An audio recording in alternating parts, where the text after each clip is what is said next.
시청자 여러분 안녕하십니까? 뉴스데일리 네, 뉴스데일리 베스트 시작합니다. 시청자 여러분 안녕하십니까? 뉴스데일리 베스트 시청자 여러분 안녕하십니까? 뉴스데일리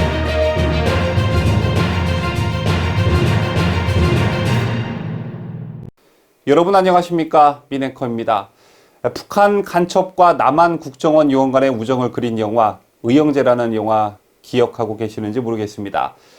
국정원 요원으로 나오는 배우 송강호 씨와 북한 간첩으로 나오는 배우 강동원 씨 말고도 또 다른 북한 간첩으로 나왔던 그림자라는 킬러가 등장하는데요. 이 그림자라는 인물은 백주대나 서울 한복판에서 총을 들고 다니면서 탈북한 북한 주요 인사들을 암살합니다. 그림자라는 그의 닉네임처럼 조용히 티나지 않게 역할을 수행하고 또 그림자처럼 사라집니다. 이런 일이 현실 세계에서 실제로 가능한 일일까요? 아니면 영화 속 흥미를 위해 등장하는 가상의 일일까요? 여러분 시사 프로그램 패널로 자주 등장하는 탈북자 출신 고영환 씨 다들 알고 계실 겁니다. 북한 정찰총국이 외교관 출신인 고영환 씨에 대한 암살 지령을 내렸다는 첩보를 입수한 한국 경찰이 그에 대한 무장 경호를 강화하고 24시간 밀착 경호를 한 적이 있었습니다.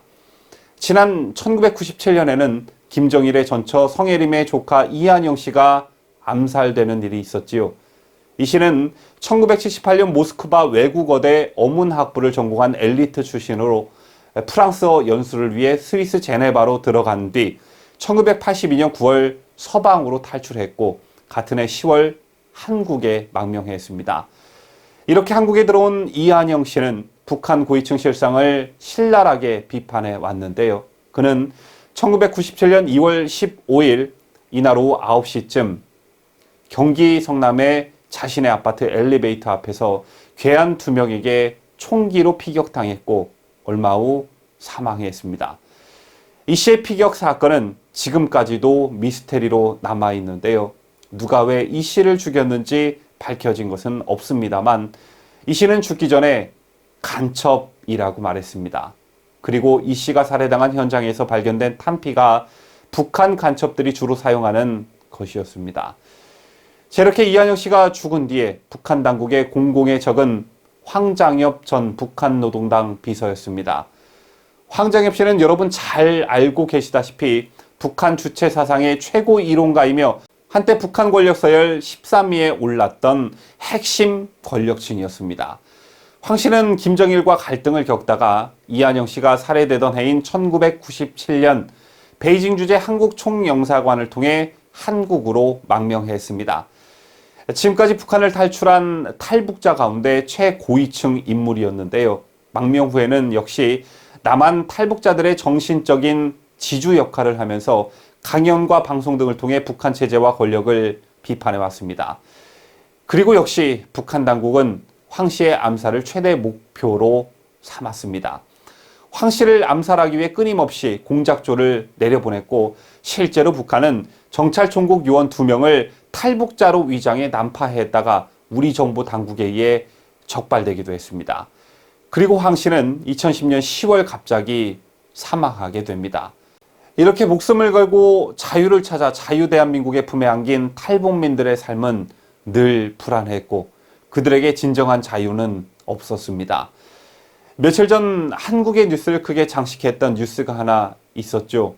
요즘 대북전단 문제로 한국 정부의 지속적인 괴롭힘을 당하고 있는 자유북한운동연합 박상학 씨가 SBS 취재진을 폭행했다는 뉴스였습니다. SBS 모닝와이드 팀은 지난 23일 밤 대북전단 기습살포 경위와 향후 계획 등을 묻기 위해 자유북한운동연합 박상학 대표 집을 찾아갔고 당시 박상학 대표는 집 앞에 취재진을 발견한 후에 취재진을 폭행했다고 합니다. 취재진은 입이 찢어지는 부상을 당했고 이런 과정에서 박상학 씨는 폭행을 말리는 경찰관을 향해 소지하고 있던 가스총을 분사하기도 한 것으로 알려졌습니다. 이런 사실은 카메라에 고스란히 담겼고 폭행을 주둔할 생각은 없습니다만 대한민국 언론은 박상학 씨의 이런 예민한 반응이 왜 나왔는지, 왜 표출이 됐는지 그가 가진 특수성에 대해서는 기사 한 줄 내보내지 않고 있습니다. 현재 박상학 씨는 대북전단 문제로 북한 선전 매체는 물론 김여정의 입에도 오르내리고 있는 상태입니다. 여기에 우리 정부는 박상학 씨의 입장을 보호해주기는커녕 마치 김여정의 하명을 성실히 수행하기라도 하는 듯 경찰, 지자체, 국회, 청와대 할 것 없이 연일 박상학 씨를 압박하고 있습니다. 이런 상황에서 SBS가 박상학 씨를 취재하겠다며 찾아간 곳은 다름 아닌 박상학 씨가 거주하고 있는 집이었습니다. 아무리 모자이크 처리를 한다고 해도 집이 노출될 뻔한 아찔한 상황을 SBS가 저지르고 말았던 것입니다.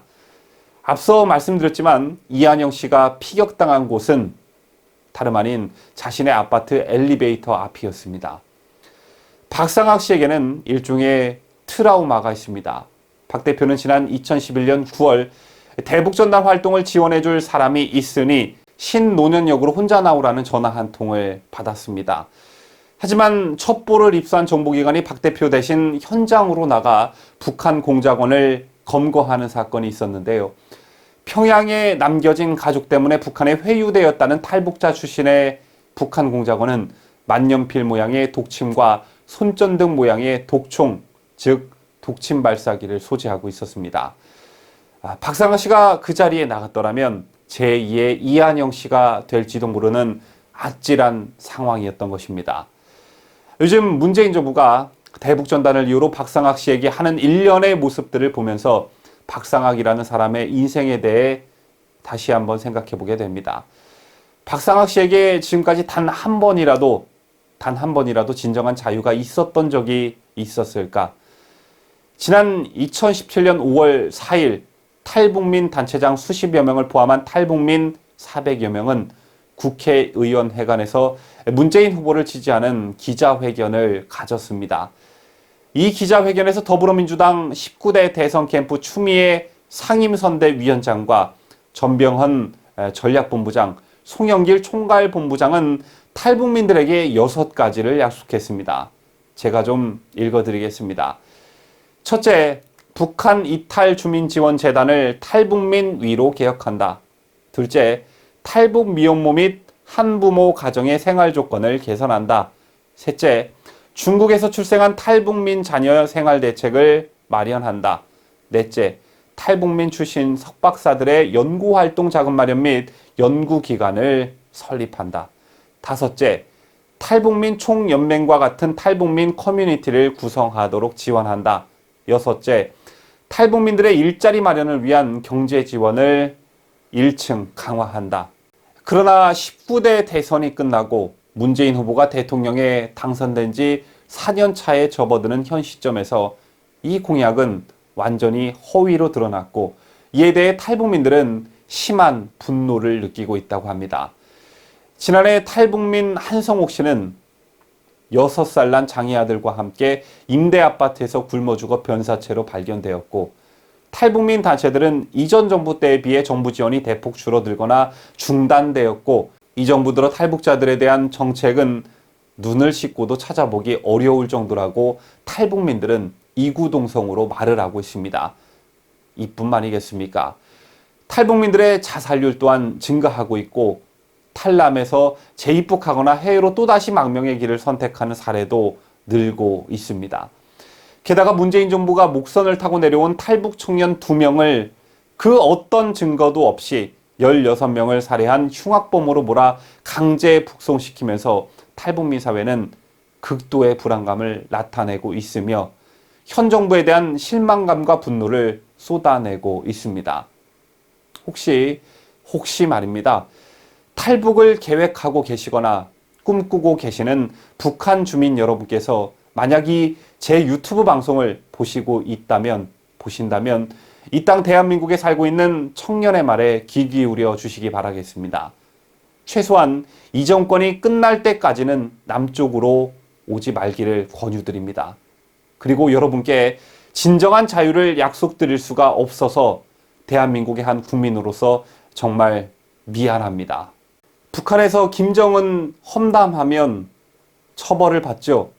저희도 남한에서 문재인 욕하면 처벌을 받습니다.